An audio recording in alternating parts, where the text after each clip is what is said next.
ঘটনাটি ঘটেছে আমার বন্ধুর বড় ভাইয়ের সাথে।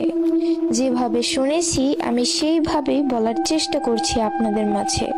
জীবনে এমন কিছু ঘটনা ঘটে যা মানুষের পক্ষে ভালো থাকা সম্ভব নয়। কিছু কিছু ঘটনা যা মানুষের অনেক কিছু বিশ্বাস করাতে বাধ্য করায়। আমি রাইহান। আমার জীবনের সাথে ঘটে যাওয়া একটি ঘটনা যেটা কিনা আমার জীবনকে বদলে দিয়েছে। আমার বাসা ভোলা, কিন্তু পড়ালেখার কারণে বরিশালেই থাকা হয়।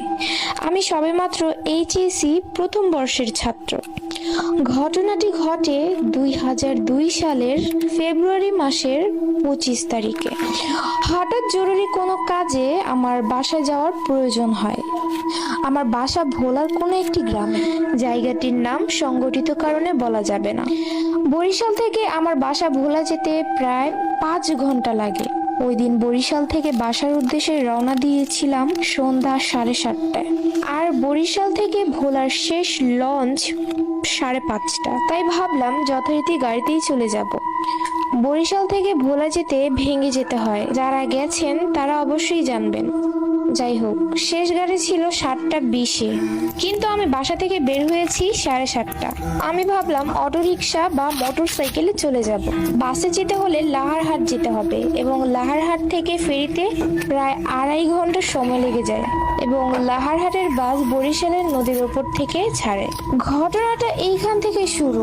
নদী পার হতে আমি নৌকায় উঠলাম। বলে রাখা ভালো, নদীর পার হতে 3 টাকা ভাড়া লাগে। যথারীতি পকেট থেকে 5 টাকা ভাড়া বের করে দিলাম, কিন্তু নৌকার মাঝি বলল, বাবা, আমার নৌকায় ভাড়া লাগবে না। আমি অবাক হয়ে বললাম, কেন চাচা? সবার কাছ থেকে ভাড়া রাখছেন, আমার কাছ থেকে কেন রাখবেন না? তিনি উত্তরে বলল, বাবা, কয়েকদিন আগে তুমি আমার টাকা দিয়ে সাহায্য করেছিলে, আজ তার প্রতিদান দিচ্ছি। আমি অনেক জোরাজুরি করতেও সে নিল না। আমিও ব্যাপারটা স্বাভাবিকভাবেই নিলাম। যাই হোক, নদীর ওই পারে চলে আসলাম। আমি নৌকার পেছনে ছিলাম, তাই সবার শেষে আমি নৌকা থেকে নেমেছিলাম। যেই নামতে যাব ঠিক তখনই মাঝি ডাক দিল, রাইহান বাবা, সাবধানে যেও, সবসময় আল্লাহকে স্মরণ কইরো। বাবা, সাবধানে যেও, সাবধান।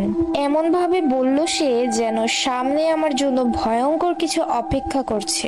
এর মধ্যে সবচেয়ে অবাক করার বিষয় হলো, মাঝি আমার নামটা জানলো কিভাবে। যাই হোক, আমি ভাবতে ভাবতে নৌকা থেকে নামলাম। ঘাট থেকে বাস স্ট্যান্ড মাত্র আধা মিনিট। আমি যখন বাস স্ট্যান্ডে গেলাম তখন ঘড়িতে তাকিয়ে দেখলাম রাত প্রায় 8টা। বাস স্ট্যান্ডে বাস আছে, ছাড়বে 8:30টায়। যথারীতি গাড়িতে উঠে বসলাম। গাড়িতে যাত্রী